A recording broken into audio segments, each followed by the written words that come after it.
Confucius. Entonces, ¿quién era? ¿Quién es? Es un filósofo, sí, un hombre que nació con fecha de nacimiento y fecha de la muerte, pero ha sido divinizado después por algunos, otros no lo ven solo como filósofo. Un personaje complejo, y en mi opinión un personaje que nos habla muchísimo de la China.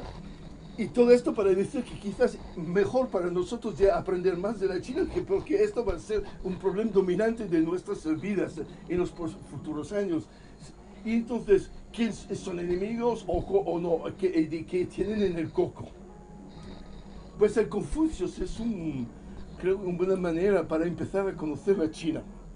Me voy a sacar el chulete para no decir tonterías. Fecha de nacimiento, ya. 551 antes del nacimiento del carpintero palestino. Es un poco raro, incluso en Wikipedia te dan la historia de Confucio utilizando la fecha de nacimiento desde el principio de Jesucristo. A los chinos les salen de los cojones de Jesucristo. ¿Por qué tenemos que tener un referente de edad y de años utilizando una lógica europea y cristiana en este sentido? Pues ya Wikipedia lo hace, porque lo ponen esto, no ponen la cifra china o lo que sea, pero ponen los números utilizando la base cristiana de la fecha cristiana. Muere en 479, entonces vive unos 72, 73 años. Interesante de saber que es antes, no mucho antes, pero antes de Sócrates. Cuando murió Confucio, Sócrates estaba para nacer en el mismo año o 2 años, entonces no eran contemporáneos, pero para situarlos a nivel mental. Historia de esto, hombre, entonces yo estoy leyendo para preparar lo que yo voy a decir hoy. Y ves una situación política en China complicadísima. Reyes, emperadores, duques, barones, guerras entre ciudades muy desarrolladas, con grandes fortificaciones. Y este hombre, que nace en una familia de un cierto nivel social, pero totalmente que había perdido todo su dinero, un poco como los hidalgos en España, una familia un poco noble pero sin dinero. El padre muere joven, el padre de Confucio, la madre también muere cuando él tiene apenas 20 años, y el Confucio aprende y es autodidacta, está trabajando, tiene hambre de aprender, pero en una realidad compleja de ataques, guerras, un poco como la guerra del Peloponeso, para la gente que conoce la historia griega, guerra entre ciudades. Ya entonces viene cogido por la gente por su habilidad de hablar en público, pero también por su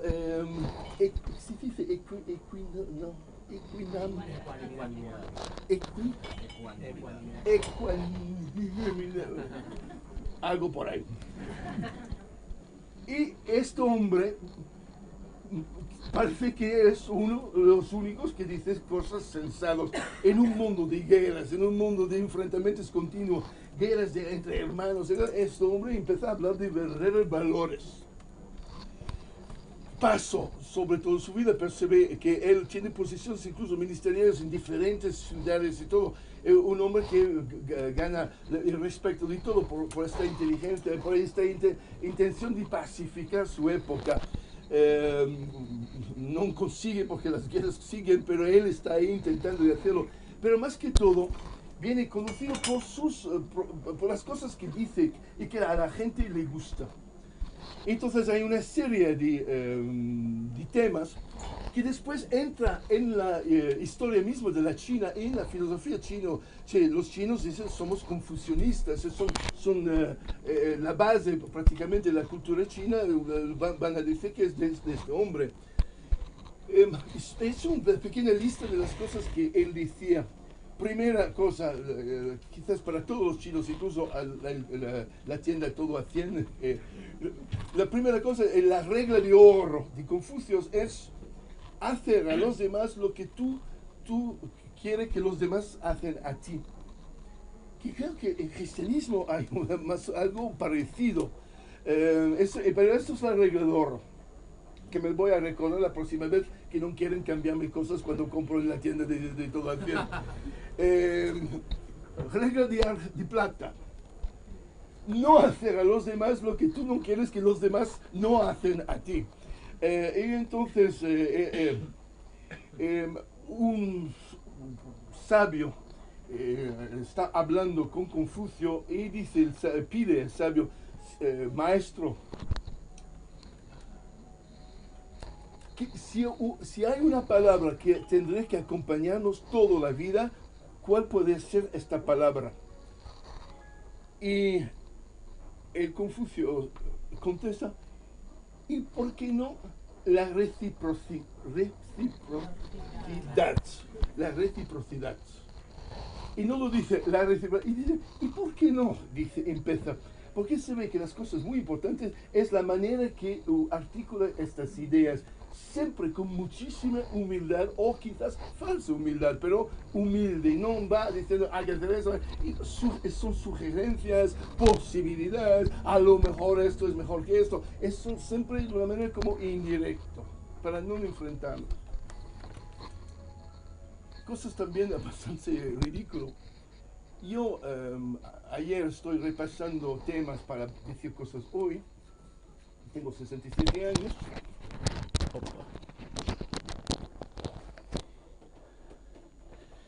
y parece mentira, pero estoy mirando y yo digo, coño, no lo sabía. Confucio no era su nombre, era parte de su nombre. Viene de con y fush, si no me equivoco en chino.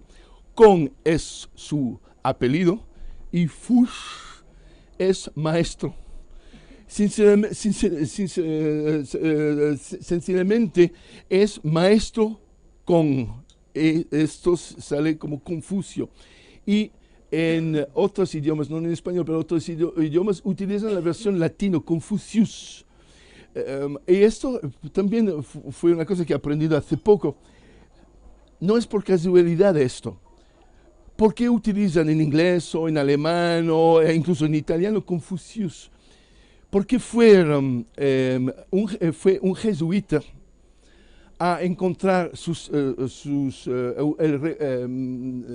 el libro de sus pensamientos, que se llama Analectas, si no me equivoco, que lo traduce después en latino, y traduce entonces el nombre del autor en latino, para demostrar, en una época donde la Iglesia Católica quiere intentar de abrirse, hay un momento un poco antes de la Ilustración, y intentando entonces de conocer un poco más a las otras culturas.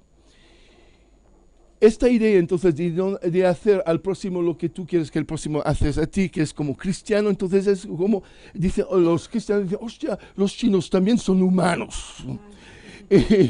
Y después la Ilustración utiliza la idea de Confucio también para decir que el cristianismo no tiene el monopolio de la humanidad, del humanismo, y que hay muchos otros humanistas para romper en fondo la dominancia de la cultura católica en Europa. Entonces Confucio se ve, es una arma, es una manera para el mundo ilustrado para abrir Europa sobre otras culturas y no considerar Europa por encima de los demás como indígenas.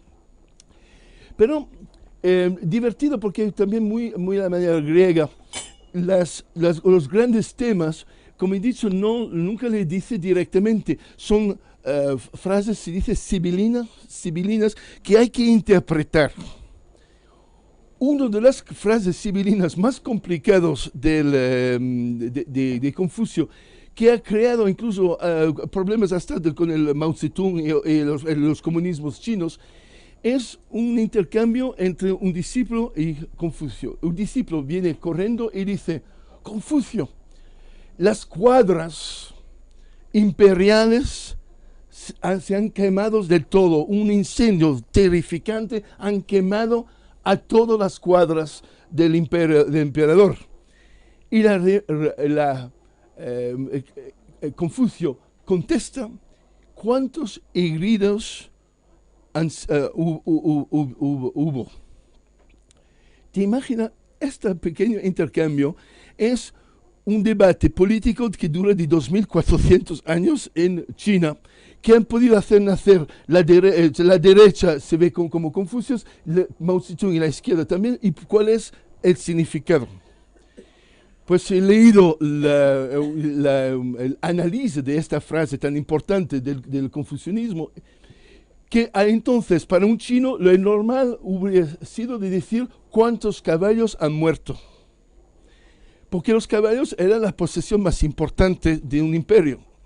Eran el transporte, las cosas militares. Y entonces el poder militar de un imperio no solo, pero uno de los puntos importantes es el número de caballos y si fueran salvados o no. Pues se ve que Confucio, sabiendo evidentemente que esto es lo que se esperaba de él como respuesta, no habla de los caballos, habla de los seres humanos. ¿Y qué significa? Significa que él pone por encima a los bienes materiales la vida humana y la solidaridad entre personas. Y entonces, toda una ala del pensamiento de Confucio viene interpretado como algo que hoy en día se puede decir de izquierdas, porque poniendo el humano antes de la posesión material. Pero otros, como más sutil, dicen sí, pero no. Porque quizás estos humanos eran también militares que estaban con los caballos y entonces era una manera también de un realismo más directo. Un caballo se puede comprar y cambiar, pero un soldado leal o gente leal, no. Y entonces aquí una discusión entre gente que han visto en esta respuesta una respuesta realista, pero también materialista y también por el poder imperial, sabiendo si hubiera algunos muertos de los soldados, de la gente que estaba con los caballos, o si no, la otra ala que lo deja abierto diciendo que le importaba más la vida humana que la posesión material. Muy divertido de pensar que algunas palabras han podido hasta hoy en día ser argumentado de maneras totalmente diferentes y crear conflictos. Pues eso quizás es la cosa más interesante de la historia de Confucio, es tan presente en la realidad china. Los chinos aprenden y conocen muchísimo de sus proverbios y de sus reflexiones, pero la interpretación permite del otro lado una total abertura la gente de derechas o de izquierdas pueden encontrar en Confucio razones de creer y de pensar y entonces es a la vez una razón de unificar a la China y otra vez también una manera también de mantener abierto totalmente los enfrentamientos entre los chinos. Lo que se queda de todo esto es una persona a la fin autodictado, que intenta encontrar en las relaciones humanas y en su propio saber y en sus tradiciones también, porque hay mucho de idea de respetar la China y sus tradiciones, se siente una civilización que se mantiene en los siglos y en los milenios, algo muy fuerte, un poco como el cristianismo quizás ha sido por Europa, pues se ve que Confucio es esto. Y puede asociarlo también a una reflexión que yo me recuerdo desde muchísimos años. Fue en los años 70, si no me equivoco, yo tenía 20 y pico años. El gran momento entonces era que la China era de Mao Zedong, comunista durísimo, los Estados Unidos era capitalista a tope, y era el presidente Nixon de entonces, y era el Trump de esta época. Y el presidente Nixon intentando, y Mao Zedong también intentando de calmar la situación, deciden por la primera vez en la historia que el presidente más de derecha, el comunista más comunista, se encontraba. Y Nixon venía a Pekín, a Beijing, para encontrar al líder chino. Se encuentran y se ve que hay en el gran protocolo de los encuentros, hay un momento donde Nixon y Mao Zedong querían encontrarse de persona a persona. Y tenía solo un traductor, el chino, y un traductor, el americano. Entonces son los dos. Yo he leído mucho del texto porque pues yo estuve en Estados Unidos en esta época y se había hablado muchísimo de este encuentro. Y una de las cosas más divertidas es que semanas antes en la prensa americana se especulaba qué cosa podía decir Nixon a una persona tan diferente que él, un hombre diametral, o sea, el enemigo, más lejos espiritualmente y todo. Y entonces se había llegado a la idea que la única cosa que podía unir era la revolución de Estados Unidos, la liberación contra los ingleses. Porque desde la revolución estadounidense nace también la revolución francesa, era 2 años antes. Bueno, entonces fue así Nixon. Para empezar a hablar con el Mao Zedong, la primera pregunta de Nixon es: señor Mao, ¿qué cosa piensa usted de la revolución americana? Y la respuesta, que es muy de Confucio y muy chino, fue demoledor. La respuesta fue: señor Nixon, es demasiado temprano para saber si será un éxito. Me encantó la respuesta. En 7, 8 palabras había uno: mostrar que los Estados Unidos eran una cosa de 200 años, una mierda de país con una historia inexistente y 2 siglos que son nada, y que la China en vez tiene 5.000 o 6.000 años. La China está en el año 5.400, una cosa así. La China tiene una historia continua larguísima. Y dos, esta también idea de relativizar todos los éxitos. Entonces, los Estados Unidos, número 1 potencia, entonces la China popular y todo, pero relativizando, sí habéis hecho todo esto, pero quizás en el futuro no será un éxito. Y la verdad es que quizás es profético las palabras de Mao Zedong, no se sabe dónde va a ir todo esto. Y entonces, esto es súper de Confucio, esta idea de minimalista, de decir las cosas que parecen inocentes, pero que tienen por debajo una hostia, y todo esto con la cara inmutable, porque es muy importante también de no expresar de una manera demasiado fuerte sus sentimientos. Es el mundo asiático y no solo chino de esto. Y entonces esta fuerza interior, este conocimiento de las relaciones humanas, esta grande tranquilidad y este concepto del tiempo. Nosotros, el mundo europeo y americano, veloz, y vamos, pero los chinos con la idea que las cosas se hacen muy lentamente y los cambios se hacen con siglos y no con...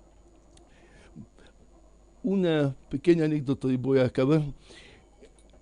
Vivimos fuera de Madrid, en un pequeño pueblo, y hay una tienda china, y estoy hablando de vez en cuando con el propietario, y yo digo: ¿cómo es posible que vosotros, porque habla malísimo castellano el tío, y después inglés también por ahí no tanto, cómo es posible que vosotros venís del norte de la China y abrís una tienda y todo? Sí, esa fuerza interior, esta determinación y dice: es que tenemos grupos, tenemos familias que nos ayudan, nos prestan dinero. Familias no en el senso de relación directa, pero en el senso quizás incluso de mafia, familias. En Italia, si tú dices familia, la gente te mira y saben lo que significa la familia. Y yo digo: sí, pues los préstamos se hacen en 3 o 4 generaciones. Tú te dan un dinero y tú tienes que devolverlo en 150 años. Lo que permite una hipoteca muy baja, porque tú lo devuelves en 150.000 años, o 100 años. Entonces, ¿pero qué significa? Significa que tus hijos, los que no han nacido todavía, son re jodidos desde el principio. ¿Y qué significa? Es que el hijo o el nieto de va a pegar un tiro al hijo o el nieto de si no devuelve el dinero que le había dado al abuelo. Pero del otro lado, obliga a la gente a tener una visión histórica en el tiempo, y entonces tener pactos y asociarse a largo plazo. le da también un poder estratégico, porque aquí en nuestra cultura hoy en día tú tienes que ser millonario en 6 meses, si no hay que vender la empresa y nuestras empresas funcionan ahora de esta manera. Si no haces dinero ahora ya no vale nada, entonces de invertir a largo plazo es como, no existe, pero ellos sí. Y entonces, y todo esto es Confucio otra vez. Hablo de todo esto porque, en mi opinión, fundamentalmente vamos a necesitar a saber estas cosas, porque es tristemente posible que nos va a mentir sobre lo que son los chinos, le van a transformar en demonios y malos de la película, un poco como George Orwell en 1984, pasamos de un día al otro para justificar guerras económicas y quizás después esperemos nunca, pero guerras efectivas, guerras contra ellos, porque son hijos de puta, son malos y todo. Entonces, quizás la única verdadera, como el pequeño pato, que no tiene influencia, pero él sabe lo que está pasando. Entonces, por lo menos saber lo que está pasando, podemos cambiarlo, yo creo que no, pero por lo menos tenemos el orgullo de saber lo que está pasando y intentar de comunicar esta información a más gente posible, lo que estoy intentando hacer aquí. Con esto, muchísimas gracias.